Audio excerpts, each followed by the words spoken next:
was supposed to stop the war, a last-minute ceasefire, reached just hours before a possible escalation. For a moment, it worked. The tension eased. The countdown paused. But within hours, everything began to shift. Strikes continued. New fronts ignited.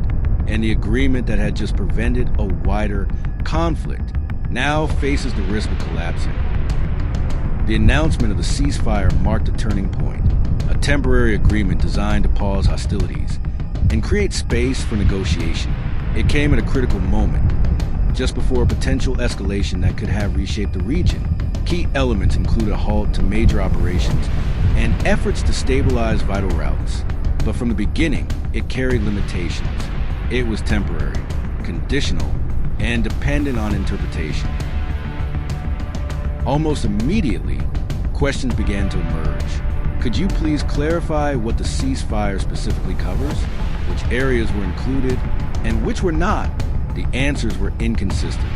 Different interpretations created uncertainty. And in situations like these, uncertainty can be dangerous because without clarity, agreements begin to weaken.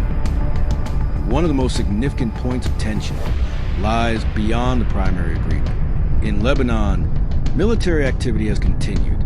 Strikes have been reported. Casualties have followed. And the question remains unresolved. Is this front part of the ceasefire or outside of it? That ambiguity is now at the center of the crisis. Because if one part of the conflict continues, the entire agreement could unravel. Despite the agreement, the reality on the ground tells a more complex story. Military forces remain deployed.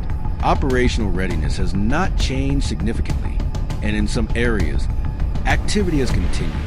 This creates a contradiction. A ceasefire exists, but the conditions of conflict remain. And that raises an important question. Is this moment a pause or simply a shift in strategy? As the situation evolves, international attention has intensified.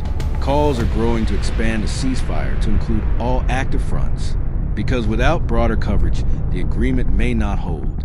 Global leaders are watching closely, not just because of regional stability, but because of the wider implications. Beyond the immediate conflict, there are broader consequences. Key trade routes remain sensitive. Energy flows are vulnerable to disruption. Markets respond quickly to uncertainty. Even small changes in stability can have global effects. This is why the situation extends far beyond the region itself.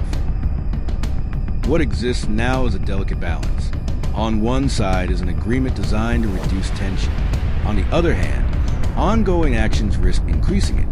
Both are happening at the same time, and maintaining that balance becomes increasingly difficult.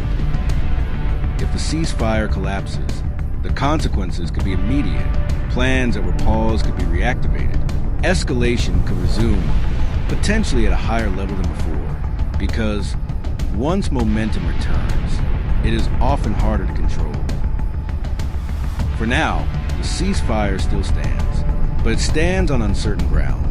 What was meant to create space for peace now faces the challenge of holding together under pressure. This is not a resolution. It is a moment, a brief pause in a much larger story. And as events continue to unfold, the question remains, will this agreement hold, or is it already beginning to fall apart?